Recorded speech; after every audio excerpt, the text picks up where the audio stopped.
আর মাত্র সপ্তাহখানেক পর শুরু হবে মাঘ মাস। এর আগেই জেঁকে বসেছে হাড় কাঁপানো শীত। ইতিমধ্যেই দেশের ২৪ জেলার ওপর বয়ে যাচ্ছে শৈত্যপ্রবাহ। আবহাওয়া অধিদপ্তরের তথ্য মতে রংপুর ও রাজশাহী বিভাগের সব জেলায় বৃহস্পতিবার শৈত্যপ্রবাহ বয়ে যাচ্ছে। এর পাশাপাশি ৮ জেলা অর্থাৎ গোপালগঞ্জ, মৌলভীবাজার, কুমিল্লা, ফেনী, খুলনা, যশোর, চুয়াডাঙ্গা ও কুষ্টিয়াতেও বইছে শৈত্যপ্রবাহ। রংপুর ও রাজশাহী বিভাগের জেলার সংখ্যা ১৬। তাই সব মিলিয়ে ২৪ জেলায় অনুভূত হচ্ছে তীব্র শীত। গেল বুধবার দেশে ৪৪ জেলায় শৈত্যপ্রবাহ ছিল। শাহ সিমেন্ট, তুমি আমি মিলে বাংলাদেশ নির্মাণে নাম্বার 1। আবহাওয়ার পূর্বাভাসে তথ্য অনুযায়ী শৈত্যপ্রবাহ আরও কয়েকদিন চলতে পারে। এতে নতুন নতুন জেলা যুক্ত হতে পারে, আবার কিছু জেলা বাদও পড়তে পারে।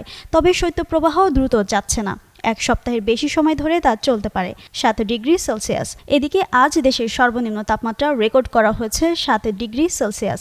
সবশেষ সারা দেশের জন্য দেওয়া ১২০ ঘন্টার পূর্বাভাসে বলা হয়েছে, অস্থায়ীভাবে আংশিক মেঘলা আকাশসহ সারা দেশের আবহাওয়া শুষ্ক থাকতে পারে। মধ্যরাত থেকে সকাল পর্যন্ত মাঝারি থেকে ঘন কুয়াশা পড়তে পারে এবং কোথাও কোথাও তা দুপুর পর্যন্ত অব্যাহত থাকতে পারে। রাতের তাপমাত্রা সামান্য বাড়তে পারে এবং দিনের তাপমাত্রা প্রায় অপরিবর্তিত থাকতে পারে।